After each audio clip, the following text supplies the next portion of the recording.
فقہ کی کتاب جو ہے نا یہ اچھی طرح پڑھنی چاہیے، یہ ضروری ہے۔ جس طرح فقہ الحدیث ہم پڑھتے ہیں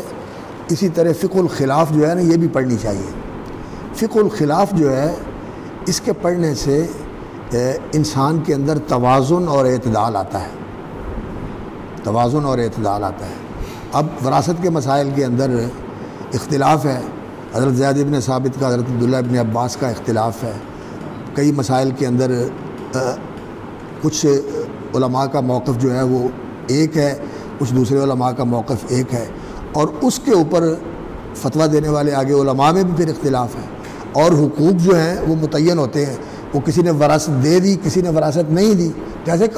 عالم نے، مفتی نے یا قاضی نے فتویٰ دیا، فیصلہ کیا، تو پھر اس کے بعد ہم یہ کہیں گے یہ حرام کھا رہا ہے؟ نہیں، ایسی بات نہیں، اس کے مطابق فتویٰ دے دیا ہے، ٹھیک ہے، ہم کہتے ہیں کہ یہ ٹھیک ہے۔ اور کئی جگہ تو ایسا ہوتا ہے کہ اب چلو یہاں تو کچھ ماحول ہے اس طرح کا کہ جہاں خاندان ہے، ولی کی اجازت ہوتی ہے، خاندان نکاح کرتا ہے، لیکن ایسے ممالک ہیں جہاں یہ معاشرہ ہی نہیں ہے، جہاں یہ ہمارا اسلامی معاشرہ ہی نہیں ہے، خاندان ہی نہیں ہے، عورت جو ہے وہ نکاح مسلمان ہوتی ہے، اس کا خاندان ہی نہیں ہے مسلمان، کون اس کا ولی بنے گا؟ کون اس کا ولی بنے گا؟ تو پھر اسی مذہب کے مطابق فتویٰ دیتے ہیں اور کہتے ہیں کہ ٹھیک ہے، وہ کونسل کے ذریعے نکاح کر لیں، وہ مولوی صاحب کے ذریعے نکاح کر لیں، وہ یونین کونسل کے ذریعے نکاح کر لیں، وہ اسلامک کونسل کے ذریعے نکاح کر لیں، وہ محلے کے 2 بندے ڈال کے نکاح کر لیں، اگر نہیں ہے تو ٹھیک ہے ایسے بھی کر لیں تب بھی ہو جائے گا۔ کیوں؟ اس لیے کہ یہ ضرورت ہے، سب جگہ آپ کا فتویٰ نہیں چلتا مفتی صاحب۔ میں مفتی نہیں ہوں، میں تو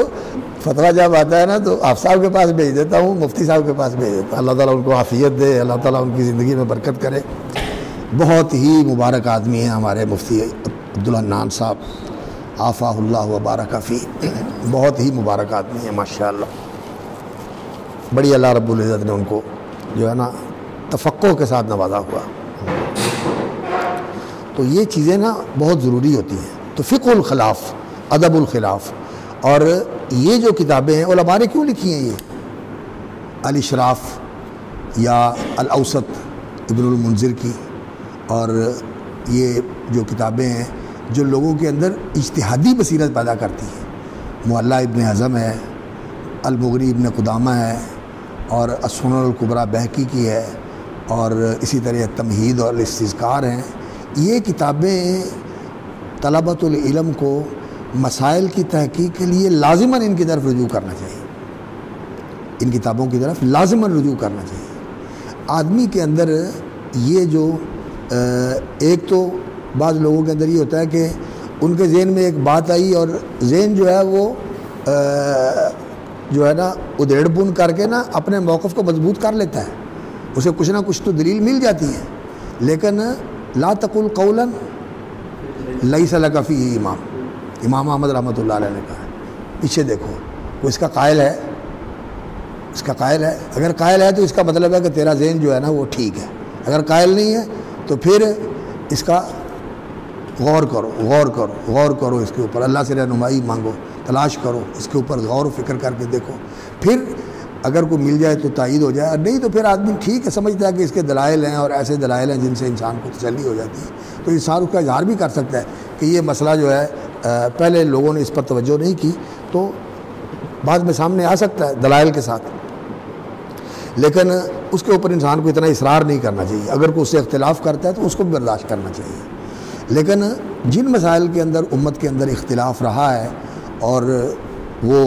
مختلف مواقف کے اوپر علماء نے دلائل بھی دیے ہوئے ہیں اور وہ اس طرح چلتے آ رہے ہیں، اس کے اوپر قاضیوں کے فتوے بھی چلتے رہے ہیں اور عدالتوں کے فیصلے بھی ہوتے رہے ہیں اور علماء نے بھی اس کے اوپر کام کیا ہوا ہے، تو ایسے مسائل کے اندر پھر نا مخالف کے موقف کا احترام کرنا اور اس کی رعایت کرنا، جب کسی نے اس پر عمل کر لیا ہے تو یہ پھر ضروری ہو جاتا ہے امت کی شیرازہ بندی کو قائم رکھنے کے لیے، امت کا کلمہ جو ہے وہ ایک رکھنے کے لیے جو ہمارے علماء تھے، جب دستور پاکستان کی تدوین کے لیے علماء نے 22 نکات مرتب کیے تھے، اور وہ پتہ نہیں 31 کے 32 علماء تھے، 33 علماء کا بورڈ تھا، جس میں ہمارے مولانا اسماعیل سلفی رحمۃ اللہ علیہ، مولانا سید داود غزنوی رحمۃ اللہ علیہ، اور مولانا راغب احسن اہل حدیث علماء تھے، بڑے بڑے اکابر علماء تھے یہ، اور بھی اس دور کے شیعہ علماء، بریلوی علماء، دیوبندی علماء، یہ سارے تھے۔ تو 22 نکات انہوں نے جمع کیے تھے، اور وہ یعنی ہمیں بھی وہ پڑھنے چاہیے، اس لیے کہ وہ اس دور کے علماء نے امت کو متفق رکھنے کے لیے ایک ایسا لائحہ عمل جو ہے وہ مرتب کر دیا ہے، اور وہ اگر آپ نیٹ پہ دیکھیں گے دستور پاکستان اور 22 نکات، وہ مل جائے گا آپ کو۔ تو اس میں آپ دیکھیں کہ علماء نے اس ملک کے اندر دینی وحدت کو قائم رکھنے کے لیے یہ نکات واضح کر دیے کہ ان نکات کی روشنی میں اس طرح کے دینی مسائل کے اندر ہم متفق ہیں، اور اس میں یہی ہے کہ اپنی فقہ کے مطابق جو ہے عمل کرنے کی گنجائش ہے۔ احناف کو بھی گنجائش ہے، اہل حدیث کو بھی گنجائش ہے، اور فقہ جعفری والی والوں کو بھی گنجائش ہے۔ اپنی فقہ کے مطابق وہ اپنے ان معاملات کے اندر، جس کو فقہ الاسرہ کہا جاتا ہے، اور جسے یہ فقہ کہا جاتا ہے جو نکاح، طلاق، وراثت، عبادات، اس طرح کے معاملے، عبادات کے معاملے میں اور فقہ الاسرہ نکاح طلاق کے معاملے میں اپنی اپنی فقہ کے مطابق ان کو فتویٰ دینے کی بھی اجازت ہے، اور وہ فتویٰ جو ہے عدالتوں کے اندر بھی معتبر ہوگا، وہ فتویٰ عدالتوں کے اندر بھی معتبر ہوگا۔ تو یہ چیزیں جو ہے نا، یہ امت کے اندر جو امت پناہ ہے کہ یہ ایک امت ہے، ان حاضی امتکم امتا واحدہ، یہ امت واحدہ کو قائم رکھنے کے لیے یہ چیزیں ضروری ہوتی ہیں۔ اور اگر وہ جو بات ہوتی ہے نا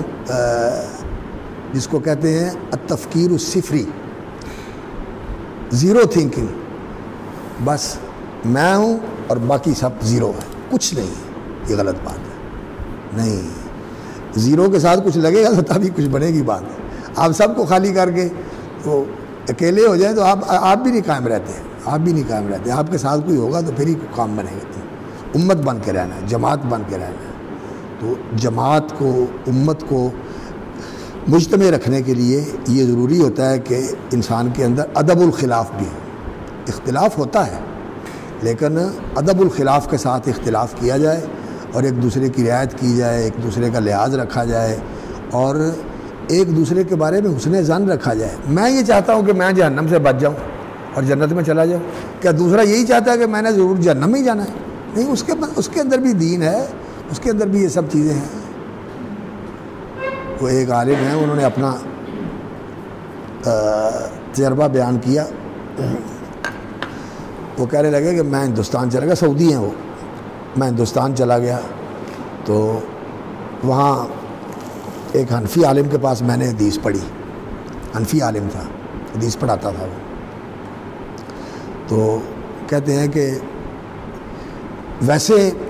اس کا عمل جو تھا بڑا روحانیت والا تھا، بہت زیادہ دینداری والا تھا، لیکن مسائل کے اندر چونکہ ان کا عقیدہ تو سعودیہ والا تھا، جو اہل حدیث کا اور سلفیوں کا عقیدہ، اور ان کا عقیدہ وہ ماتریدیوں والا تھا، جو شرح عقائد نفسی والا عقیدہ ہے، وہ عقیدہ تھا۔ کہتے ہیں عقیدے کی وجہ سے نا میرے دل میں کچھ تھی ان کے بارے میں نا انقباض، تو میں کہتا تھا میں اس سے حدیث پڑھ رہا ہوں، لیکن اس کو حدیث کا فہم بھی تھا، اچھی اس کی استعداد بھی تھی، حدیث پڑھاتا بھی تھا وہ۔ اور پھر میرے لیے نا وہاں رہنا کچھ تھوڑا سا نا اس سے حدیث پڑھنے کے لیے بوجھ بنتا تھا۔ تو پھر میں نے اس کا عمل دیکھا، عبادت دیکھی، ریاضت دیکھی، راتوں کو رونا اور راتوں کو جاگنا دیکھا، تو مجھے پتہ چلا کہ یہ بندہ تو بڑا دین والا بندہ ہے، بڑا روحانیت والا بندہ ہے۔ یہ قیام اللیل قرآن پڑھتے ہوئے روتا، اور پھر کہتے ہیں کہ میں نے اس کو دیکھا وہ سگریٹ بھی پیتا ہے، وہ سگریٹ بھی پیتا ہے۔ سعودی تو سگریٹ کو حرام سمجھتے ہیں، وہ تو سگریٹ کو حرام سمجھتے ہیں، ان کا تو فتویٰ جو ہے شیخ محمد بن ابراہیم کا، شیخ ابن باز کا، وہ حرام کا فتویٰ ہے۔ لیکن ہمارے یہاں بر صغیر میں کئی علماء جو ہے نا وہ اس کا شغل کرتے ہیں، وہ سگریٹ پیتے ہیں، سگریٹ نہیں پیتے تو تمباکو والا پان کھاتے ہیں، یا یہ جو سرحد والے ہیں وہ نسوار کھاتے ہیں، اس کے اندر بھی تمباکو ہوتا ہے۔ تو یہ کمزوریاں ہوتی ہیں لوگوں کے اندر۔ تو اب ہم ان کو یہی کہیں گے یہ حرام خور ہے؟ نہیں، ہم کہیں گے کہ یہ جو ہے نا کچھ لوگوں نے ان چیزوں کو ان کے بارے میں حرام کا فتویٰ نہیں دیا، کچھ مکروہ کہتے ہیں اور کچھ کہتے ہیں کہ مباح ہے، کچھ کہتے ہیں مباح ہے، اور کئی علماء جو ہیں وہ اس کے اس وقت بھی یہ کہتے تھے کہ جائز نہیں ہے۔ تو وہ عالم جو سعودی ہیں انہوں نے اپنا تجربہ بیان کیا، تو وہ کہنے لگے کہ ایسا ہو جاتا ہے کہ بندہ جو ہے کسی معاملے میں اس کو غلطی لگ گئی ہے، کسی معاملے میں اس کو اپنے ماحول کا اثر ہے اور وہ اس سے متاثر ہے، اس لیے وہ اس طرح کا منہج رکھتا ہے، لیکن اس کا یہ معنی نہیں ہے کہ وہ بے دین ہے اور وہ جانتے بوجھتے ہوئے جہنم کی طرف جا رہا ہے۔ نہیں، حسن ظن رکھنا چاہیے، اور حسن ظن رکھنا چاہیے، اور اس کا لحاظ خیال بھی کرنا چاہیے کہ یہ آدمی بھی دین پڑھا ہوا ہے اور اس کی بات کے اندر بھی وزن ہے، اور اس کی دلیل کو دیکھنا چاہیے۔